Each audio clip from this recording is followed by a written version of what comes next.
नमस्कार मित्रों, स्वागत करते हैं आपके अपने यूट्यूब चैनल GSA एकेडमी पर। तो जैसा कि आप जानते हैं कि हम प्रत्येक दूसरे या तीसरे दिन आपके साथ जो है 10 तक प्रोग्राम स्टार्ट किए हैं। इसके अंतर्गत हम 10 क्वेश्चनों का डिस्कशन करते हैं, जिसमें हम प्रयास करते हैं ज़्यादातर जो क्वेश्चन हो वो आपकी परीक्षा में या तो आए हुए हों या उनकी ज़्यादातर संभावना क्या हो परीक्षा में आने की हो।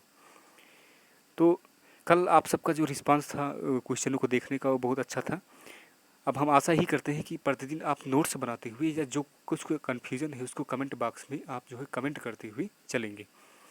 तो आइए जो है समय को ना गंवाते हुए जो है क्वेश्चनों को लगाना प्रारंभ करते हैं। तो जैसा कि आप जानते हैं कि नोटिफिकेशन लगातार एग्जामों का रिलीज होता हुआ चला जा रहा है। तो जितना ज़्यादा से ज़्यादा आप जो है प्रैक्टिस करेंगे, वही आपकी प्रैक्टिस जो है एग्ज़ाम में काम आएगी, क्योंकि चीज़ें पढ़ते हुए कम हमें याद होती हैं लेकिन प्रैक्टिस करते हुए ज़्यादा याद होती हैं। तो आइए जो है क्वेश्चनों को लगाना प्रारंभ करते हैं। ये भौतिक विज्ञान का पार्ट 4 है, जिसमें आपका पहला जो क्वेश्चन है वो है, हवाई जहाज़ से यात्रा करते समय पेन से स्याही निकलने लगती है, इसका कारण क्या है? ऑप्शन है आपका ए, वायुदाब में कमी के कारण। ऑप्शन बी है आपका वायुदाब में वृद्धि के कारण। ऑप्शन सी है आपके स्याही के आयतन में वृद्धि के कारण। ऑप्शन डी है अत्यधिक भार के कारण। तो ऐसा कुछ है नहीं कि अत्यधिक भार होता है या वायुदाब या जो है स्याही के आयतन में वृद्धि हो गई।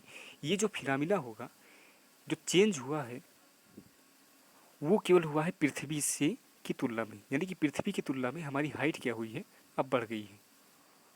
और जो चेंज हुआ है वो सीधे हुआ है प्रेशर में। सीधी सी बात है कि जो चेंज हुआ है किसमें हुआ है, प्रेशर में। जैसे हवाई जहाज़ जो है पृथ्वी की सतह को छोड़कर ऊपर उड़ता है, तो पृथ्वी की सतह से ऊपर जाने पर प्रेशर क्या होता है, घटता है। वायुमंडलीय दाब क्या होता है, घटता है। तो जो पेन आपकी बनाई गई थी वो किसको देख के बनाई गई थी, पृथ्वी को देखकर।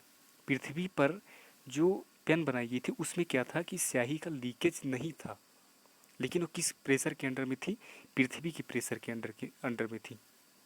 तो जैसे हम जो है पृथ्वी की सतह को रिलीज करें, छोड़ेंगे, उस समय प्रेशर क्या हो जाएगा, घट जाएगा। और इसी घटे हुए प्रेशर के कारण जो आपकी इंक है, पेन में जो इंक है वो क्या होगी, फ्लो होगी।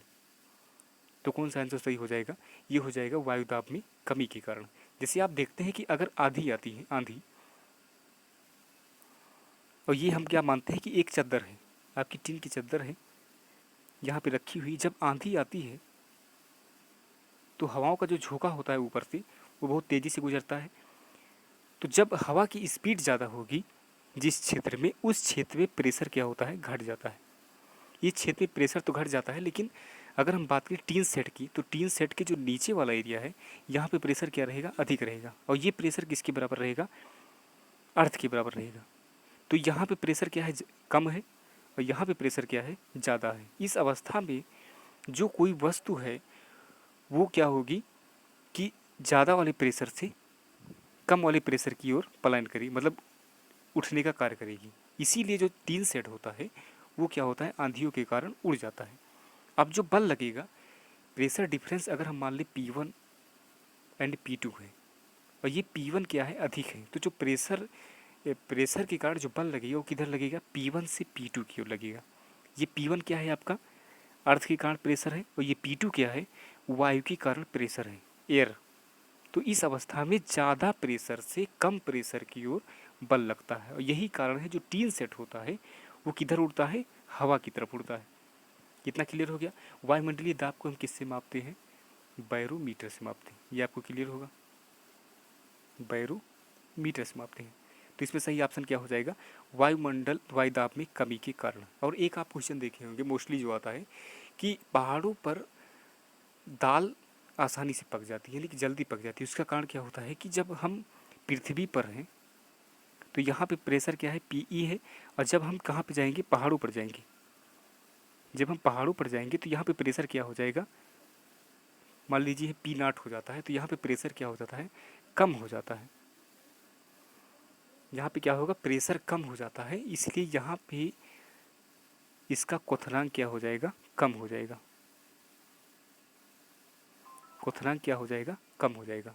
यहाँ पे क्या होगा, कुछ चीज़ें क्या होगी, जल्दी उबलेंगी, जल्दी उबलेंगी। अगर आप चाय जो है उबालेंगे पहाड़ों पर तो वहाँ पे क्या होगी, चाय जो है जल्दी ही उबल जाएगी। लमसम कितने पे उबल जाएगी, 95 डिग्री सेल्सियस या 90 डिग्री सेल्सियस पर ही उबल जाएगी। क्यों उबल जाएगी, क्योंकि यहाँ पे अगर आप देखिए कोई भी पात्र है, इसमें अगर जल भरा हुआ है तो ऊपर जो बल लगता है वायुमंडलीय दाब पी अर्थ, वायुमंडलीय दाब जो ई लगता है,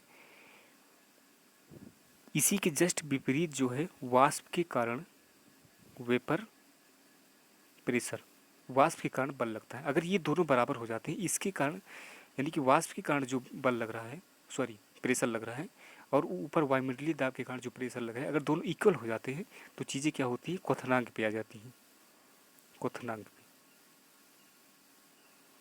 तो जब लगने वाला बल क्या है, कम हो गया, लगने वाला बल क्या हो गया, कम हो गया, तो ये कम ही प्रेशर के कारण हो, यानी कि जो वेपर का प्रेशर है, भाप का प्रेशर है, वो कम ही रहेगा और लिक्विड क्या होगा, उबलने लगेगा।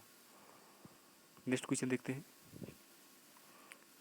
नेक्स्ट है आपके साबुन के बुलबुले के अंदर का दाब की परिघटना क्या होगी। ऑप्शन ए है आपका वायुमंडलीय दाब से अधिक होता है, ऑप्शन बी है आपका वायुमंडलीय दाब से कम होता है, सी है आपका वायुमंडलीय दाब के बराबर होता है, डी है आपका वायुमंडलीय दाब का आधा होता है। तो सही ऑप्शन क्या हो जाएगा, वायुमंडलीय दाब से अधिक होता है। साबुन का जो बुलबुला होगा ये कब बनेगा, कि जब प्रेशर आपका क्या हो जाएगा, अधिक हो जाएगा। जैसे हम जब कपड़ा धोते हैं तो प्रेशर क्या हो जाएगा, यहाँ पे अधिक हो जाए और यहाँ पे प्रेशर क्या हो जाए, कम हो जाए। इस अवस्था में क्या होगा, साबुन का बुलबुला बनेगा, और साबुन के बुलबुला के अंदर जो प्रेशर होगा वो क्या होगा, अधिक होगा। किसकी तुलना में, अर्ध का जो प्रेशर होगा। और साबुन का बुलबुला किस तरह से वर्क करता है आपको पता होगा, अवतल लेंस की तरह वर्क करता है, अवतल लेंस की तरह, ये आपको पता होना चाहिए। तो इस पर कौन सा बल लगता है, तनाव बल, सॉरी पृष्ठ तनाव होता है, पृष्ठ तनाव, पृष्ठ तनाव। और पृष्ठ तनाव टी बराबर क्या होता है, एफ बटे एल, और इसका मात्रक क्या हो जाएगा, न्यूटन बटे मीटर। और न्यूटन मीटर किसका होता है, ये होता है आपका जूल का, जो कि क्या है, कार्य।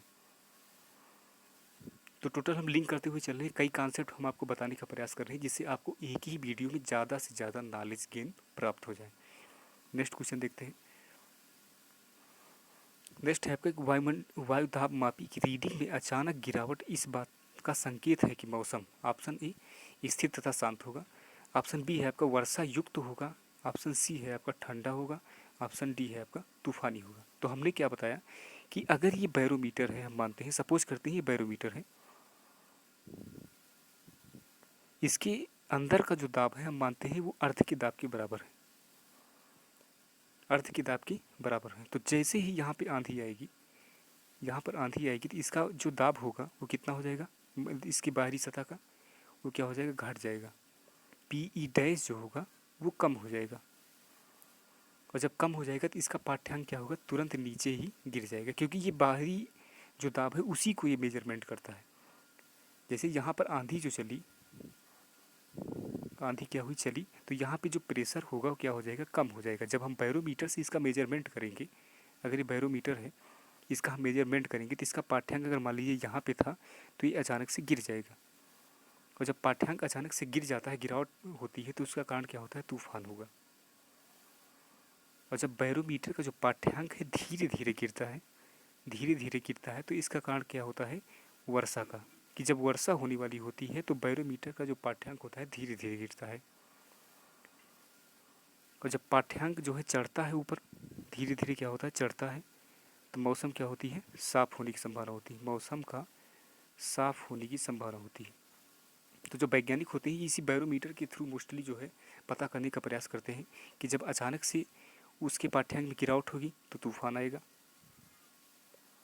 जब धीरे धीरे पाठ्यांक गिरेगा तो उस अवस्था में क्या होगा, वर्षा होगी, और जब तेज़ी से उसका पाठ्यांक बढ़ेगा तो उस अवस्था में क्या होगा, ये मौसम आपका साफ होगा, मौसम साफ होगा। नेक्स्ट क्वेश्चन देखते हैं। नेक्स्ट है आपके सूर्य में निरंतर ऊर्जा का सृजन किस कारण से होता है। ऑप्शन ए है अपना आपकी संलयन, ऑप्शन बी है आपका, इसको नोट करते हुए आप सब चलिएगा, अगर कोई भी दिक्कत होती है तो कमेंट बॉक्स में कमेंट जरूर करिएगा, या जो है आपके जो लिंक दिया गया है अबाउट में उससे आप कॉन्टेक्ट करिएगा। ऑप्शन सी है आपका रेडियो सक्रियता, ऑप्शन डी है आपका कृत्रिम रेडियो सक्रियता। तो जो तारों में या सूर्य में जो ऊर्जा के सृजन होता है, जिससे ऊर्जा निकलती है, हीट निकलती है, विकिरण निकलती है, जिससे हम जो है जैसे सोलर पैनल है जो विकिरण प्राप्त करते हैं, उसका कारण क्या होता है, नाभिकीय संलयन क्या होता है। तो कल हमने आपको क्या बताया था कि नाभिकीय संलयन में प्रोटियम और ट्राइटियम इन्हीं दोनों भाग लेते हैं। प्रोटियम किसे बोलते हैं, ये आपका होता है 1s2, और ट्राइटियम क्या होता है, ये होता है आपका 1s3। कल हमने ये भी बताया था कि रेडियो हाइड्रोजन का कौन सा समस्थानिक रेडियो एक्टिव तत्व होता है, वो कौन सा होता है, ट्राइटियम होता है। ये दोनों पार्टिकुलर भाग लेकर किसका निर्माण करते हैं, हीलियम का। तो सूर्य में जो हाइड्रोजन है वो किसका निर्माण करता है, हीलियम का। और धीरे धीरे इस हाइड्रोजन की मात्रा क्या होती जा रही है, घटती हुई चली जा रही है, और किसका निर्माण होता चला जा रहा है, हीलियम का। और कल हमने ये भी बताया था कि हीलियम नाभिक किस प्रकार का व्यवहार करता है, वो अल्फा कण का व्यवहार करता है। और नाभिकीय विखंडन की घटना क्या होगी कि नाभिकीय विखंडन में एक जो रेडियो सक्रिय तत्व है, रेडियो एक्टिव तत्व है, उसका विखंडन होगा, और वो किसने नाभिक में डिवाइड होगा, दो नाभिक में डिवाइड होगा, प्लस जो है अपार ऊर्जा उत्सर्जित होगी। जैसे आपका यूरेनियम 92 235 है, ये जब आपका डिवाइड होता है, इसमें नाभिकीय विखंडन की घटना होती है, इस श्रृंखला के रूप में ब्रांचेज होती चली जाती है। इसका जब विखंडन होता है तो बेरियम और एक आपका है, इसको आप कमेंट बॉक्स में कमेंट करिएगा। तो सूर्य में निरंतर ऊर्जा का सृजन किस कारण से होता है, कौन सा ऑप्शन सही हो जाएगा, नाभिकीय संलयन। नेक्स्ट क्वेश्चन देखते हैं। जब हम रबड़ की गद्दे वाली सीट पर बैठते हैं या गद्दे पर लेटते हैं तो उसका आकार परिवर्तित हो जाता है, ऐसे पदार्थ में पाया जाता है। तो ऐसे पदार्थ में क्या पाया जाता है, ऑप्शन ए है आपका गतिज ऊर्जा, ऑप्शन बी है आपका स्थितिज ऊर्जा, ऑप्शन सी है आपका संचित ऊर्जा, ऑप्शन डी है आपका विखंडन ऊर्जा। तो किसी भी वस्तु के स्थिति के कारण, किसी भी वस्तु की स्थिति के कारण जो ऊर्जा उसमें समाहित होती है उसे क्या बोलते हैं, स्थितिज ऊर्जा। अगर हम बात करें कोई भी वस्तु किसी ऊंचाई पर स्थित है, या कोई भी वस्तु क्या है, स्थित है पृथ्वी पर, तो इसकी स्थिति के कारण उसमें जो ऊर्जा होगी उसे क्या बोलेंगे, स्थितिज ऊर्जा। और इसका मान क्या होता है, mgh। mgh clear. अगर कोई गद्दा पड़ा हुआ है तो इसमें कौन सी ऊर्जा होगी, स्थितिज ऊर्जा। वो आप मोस्टली देखे होंगे कि कंबल को जब झाड़ते हैं तो उससे क्या निकलती है, चिंगारी निकलती है। तो ये किसके कारण होता है, स्थितिज ऊर्जा के कारण। इसमें स्थितिज ऊर्जा होती, इसी के कारण क्या होता है, चार्ज, यानी कंबल क्या होता है, चार्ज होता है, और इसी चार्ज के कारण क्या निकलती है, चिंगारी। क्लियर। तो स्थितिज ऊर्जा का मान क्या होता है, mgh। कोई भी वस्तु अगर h ऊंचाई पर स्थित है, वो रुकी हुई है, उसका वेग क्या है, 0 है, यानी कि वो क्या है, स्थित है, तो उसमें कौन सी ऊर्जा होती है, स्थितिज ऊर्जा होती है। इसका मात्रक क्या होता है, जूल होता है। सभी ऊर्जा की मात्रक क्या होता है, जूल होता है। अगर हम गतिज ऊर्जा की बात करें, कोई भी वस्तु अगर गतिमान है, v वेग से गति कर रही है, तो उसका सूत्र क्या होता है, ½ mv²। इसका भी मात्रक क्या होता है, जूल होता है। लेकिन वस्तु की कंडीशन क्या होती है कि वस्तु गतिमान हो, गतिमान करने का मतलब वेग की अवस्था में हो। नेक्स्ट क्वेश्चन देखते हैं। नेक्स्ट है आपकी, दूध से क्रीम निकालने में कौन सा बल लगता है। ऑप्शन ए है आपका अपकेंद्रीय बल, ऑप्शन बी है आपका अभिकेंद्रीय बल, ऑप्शन सी है आपका उपकेंद्रीय बल, ऑप्शन डी है आपका बाह्य बल। तो अपकेंद्रीय बल कब लगता है, जब भी कोई वस्तु वृत्ताकार मार्ग पे गति करे और वस्तु पर जो लगने वाला बल हो किधर हो, केंद्र की ओर हो, केंद्र सी की ओर हो, तो इस स्थिति में वो बल क्या होता है, अभिकेंद्रीय बल। अभिकेंद्रीय, अभि मतलब अंदर की ओर, अभिकेंद्रीय बल। और जब आप अपकेंद्रीय बल की बात करेंगे तो ये जो बल होता है वो छद्म बल होता है, यानी कि जड़त्व बल होता है। इस बल को केवल महसूस किया जाता है, वास्तविक में ये बल लगता नहीं किसी वस्तु पर। इसमें क्या होता है, ये बल बाहर की ओर लगता है, तो इसे क्या बोलते हैं, अपकेंद्र बल। अपकेंद्र बल। तो दूध से क्रीम जो निकलता है वो किसके कारण निकलता है, अपकेंद्रीय बल के कारण निकलता है। जो आपका जैसे मिक्सर ग्राइंडर होता है, तो इसमें जो कण होते हैं वो क्या होते हैं, वृत्ताकार मार्ग में गति करते हैं, और किधर इस पे बल लगता है, इस ग्राइंडर पे बल लगता है। और इसी ग्राइंडर पे बाहर की ओर जो बल लगता है उसे क्या बोलते हैं, अपकेंद्र बल। अपकेंद्र बल। अभिकेंद्र बल की हम बात करें तो इसका मान कितना होता है, F बराबर mv²/r।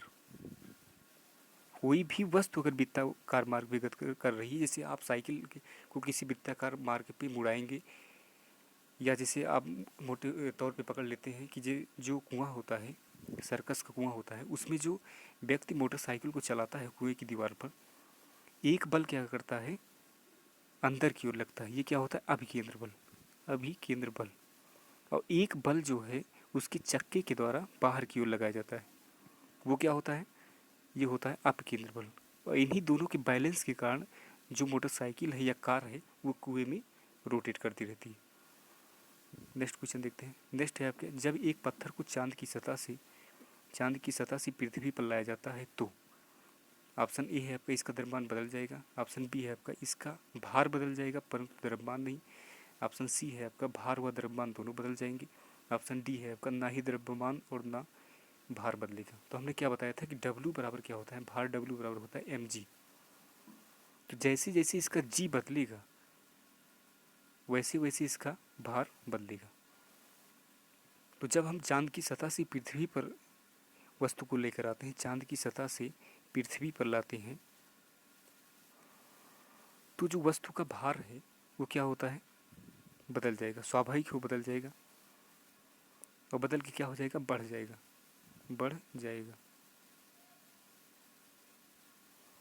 क्योंकि आप जानते हैं कि जो ग्रेविटी जी होती है, जी मून की होती है, मून की जो ग्रेविटी होती है वो चंद्रमा की ग्रेविटी की, सॉरी, मून की जो ग्रेविटी होती है चंद्रमा की, वो अर्थ की ग्रेविटी की 1/6 होती है, 1/6 होती है। और अगर हम अर्थ की ग्रेविटी निकालेंगे तो ये क्या होगी, 6 गुणे ग्रेविटी ऑफ मून। तो इस अवस्था में कोई भी वस्तु अगर जो है पृथ्वी पर लेकर आएंगे तो उसका भार कितना हो जाएगा, 6 गुना बढ़ जाएगा।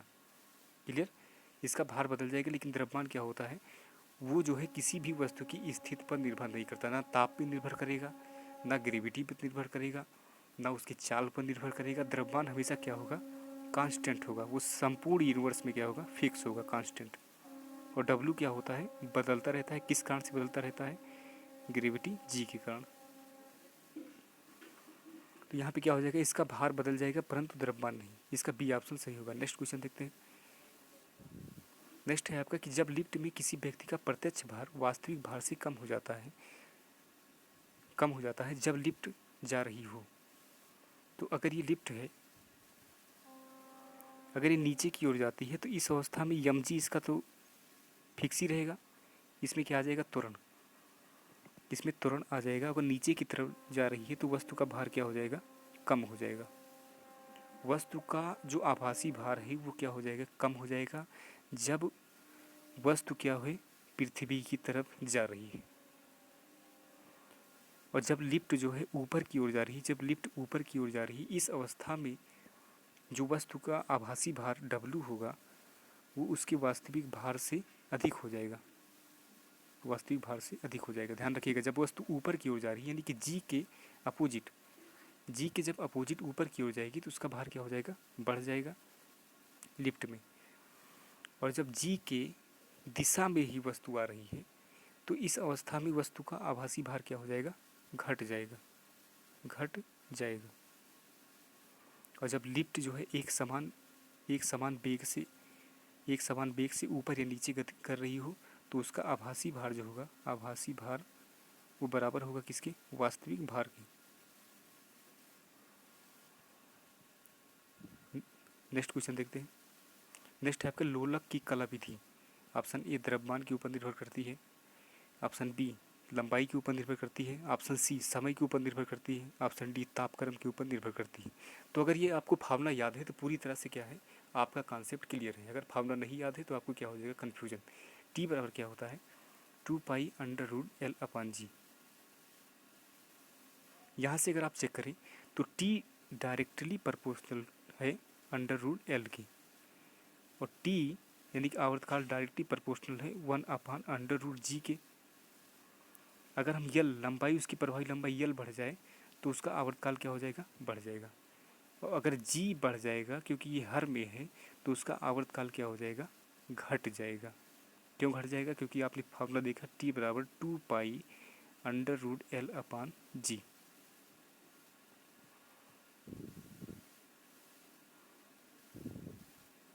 तो इस अवस्था में क्या होगा कि लोलक की कला विधि किस पर निर्भर करेगी? लंबाई के ऊपर निर्भर करेगी।